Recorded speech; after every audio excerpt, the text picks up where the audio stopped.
So, Bobby, here in YCS Philadelphia, you just got top 64. What'd you play and how was your experience? My experience was fantastic. I played cash. I'm like an older player, kind of quit for like a long time. I quit for 9 years and I just came back in September. So didn't have too much expectations. The game's a lot different now. But yeah, I mean, feel great. My experience was great. Played a bunch of different decks. Played like Gold Pride Punk and Marincess and 2 lab decks, some cash and super heavy. But yeah, I ended up making top 64, lost versus Jesse Cotton in top.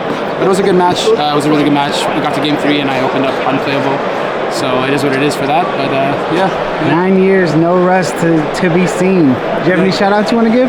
I have a lot of shout outs. So this is like the main reason that I wanted to do a deck profile. So shout out to my crew at Carta Magica, my local. I love like all of those guys there. They were so patient with me coming back. I'm like reading all these Sky Striker cards and Punk cards and stuff, and they're like we're going to time and stuff. Like I felt so bad. But yeah, like shout out to everyone. Shout out to Tam. Shout out to Mosca. Shout out to the Yassin brothers. Shout out to Davis. Shout out to Kevin, Marcus, James, Jamal, Marshawn. Yeah, just everyone that came with me from the Montreal crew. Shout out to everyone. Yeah. Insane. Let's go ahead and get into the list and see what you played. Yeah, so for the monster lineups, pretty standard stuff. Yeah, didn't play the Ogre, didn't play a Tier Kashtira. This felt good enough for me. Then for the engine, obviously, don't want to go into explaining this. You have to play this. Super standard stuff here. Yeah, super standard. Yeah. And then played the 5 pots. I had originally cut these, but then we started bricking a lot more. I wanted to cut them because of droll in the format, but when you're bricking, that's worse than getting drolled, honestly. So yeah, they came back in. They were actually really good for me, so super happy that I did play them. And then this is, I guess, where my deck is like a little bit different from most people's. So I played 15 hand traps. I was really worried about the super heavy samurai matchup. So played 3 shifter, 3 droll. Felt like I needed those for the super heavy matchup. Sucks to draw shifter versus cash, and I did draw shifter versus cash quite a bit. This card's also not great versus cash, but yeah, super heavy is just like such an insane deck that I feel like I wanted to be super prepared for it. Also played the sisters. These are great for making Barone. There was a lot of nib in the format, especially because Jesse Cotton did so well with it. So I wanted to be able to make Barone and then combo, especially when you open like 2 of these, so you just kind of go for it and you still have the hand trap backup. This is really good against Branded and Mathmech, and I wanted to be prepared for those matchups as well. And then it's just kind of like generically good as well. Ash also, you know, Branded, Lab. So yeah, and then the triple Imperm. Yeah, I mean, Imperm just a great generic hand trap. So yeah, felt like I wanted to go with the 15 hand traps for going second. 15 worked out well for you? It worked out well for me, yeah. Super happy that I had them. Yeah, honestly, no complaints there. I guess go to the side deck. So my main deck wasn't really focused on cash much at all, obviously. Have like a lot of hand traps, which are not great versus cash. So my side deck is super geared towards cash. So I have the triple Lava Golem for going second. Nibiru was an option, and last minute I was kind of thinking about putting in Nibiru instead, but Lava kind of feels like it covers a few more matchups. It's a bit harder to play around as well.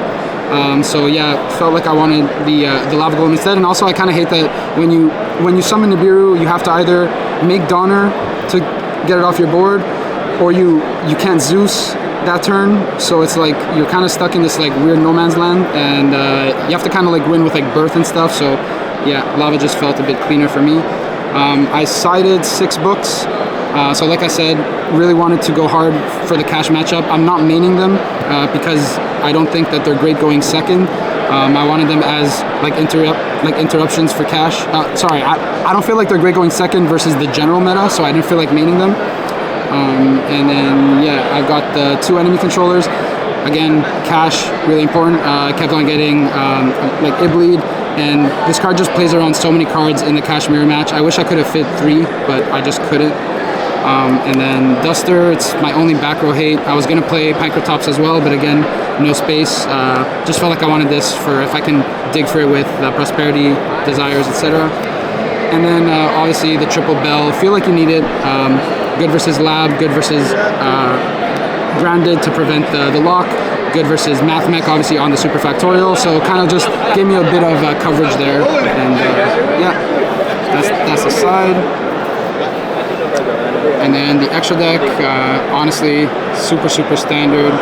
3 Rise, 2 Shangri, 2 Zeus. I went with 1 Diablosis, 1 Big Eye, 1 Dark Armed, 1 Draco Sack. So I wanted to respect Lab. So I have the Draco Sack.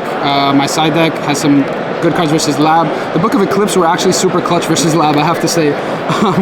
Because when they nib you, you have like a huge board and you can like Book of Eclipse and then they kind of can't get through it. So yeah, I wanted to respect Lab, so I had this in here. I didn't want to play double Big Eye because when I started playing double Big Eye, people started ripping my Diablosis, and I'm like, that's just even worse for me because I love this card, like even going second on the crackback. So I ended up going 1-1. Because I play a lot of Ghost Sisters, Barone was amazing for me.